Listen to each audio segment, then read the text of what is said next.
सहर को किए भल न पाए, हेले सहरी जीवन सहित मिसी रही कंक्रीट जंगल, जनगहलीपूर्ण रास्ता, अणनिश्वासी भीड़ एवं प्रदूषणर अनुभूति।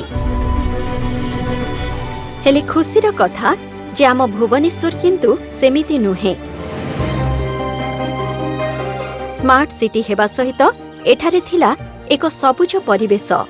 एहाको आहुरी व्यापक करने सहित भुवनेश्वरवासींक निमंते विशुद्ध परिवेश, वायुर गुणवत्ता वृद्धि एवं उन्नत मानर सबुज वलय सृष्टि करने पाई माननीय मुख्यमंत्री श्री नवीन पट्टनायक सहर मध्यरे सृष्टि करिसेंती एक सुरम्य अरण्य आनंद वन।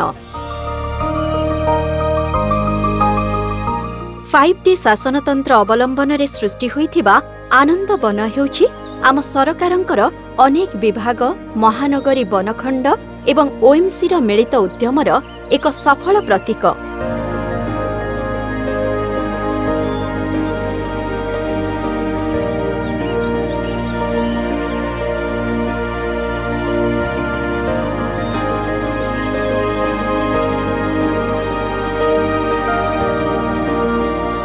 आम प्रिय मुख्यमंत्री ग्रीन ओडिशा स्वप्न को वास्तवतार परिणत करी 90 एकर अंचल व्यापी रहिथिबा एही सहरी जंगल आनंद वन आम राजधानी पई हेब स्वच्छ वातावरणर उत्स।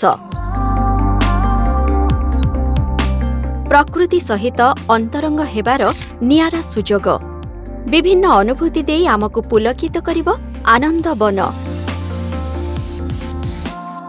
एहार ठीक मध्य देई जाउछि मुख्य रास्ता।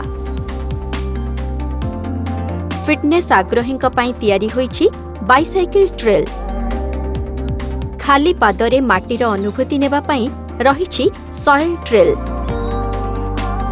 पथुरिया रास्तारे प्राकृतिक एक्युप्रेशर थेरापीर अनुभव पई अछि रॉक ट्रेल।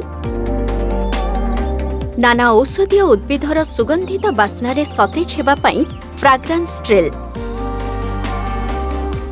प्रकृति कोଳରେ सानिध्य पाइबा पई रहिछि 3टी स्वतंत्र जलाशय। 10,000 अधिक गछरे भरपूर आनंद वन। जापानी मियावाकी पद्धति व्यवहार रे बहु देशी प्रजातिर वृक्ष संरक्षण करा जाइछि, जहा भविष्यतरे आनंद वनर सबुजिमार वलय को आहुरी घंच करिब।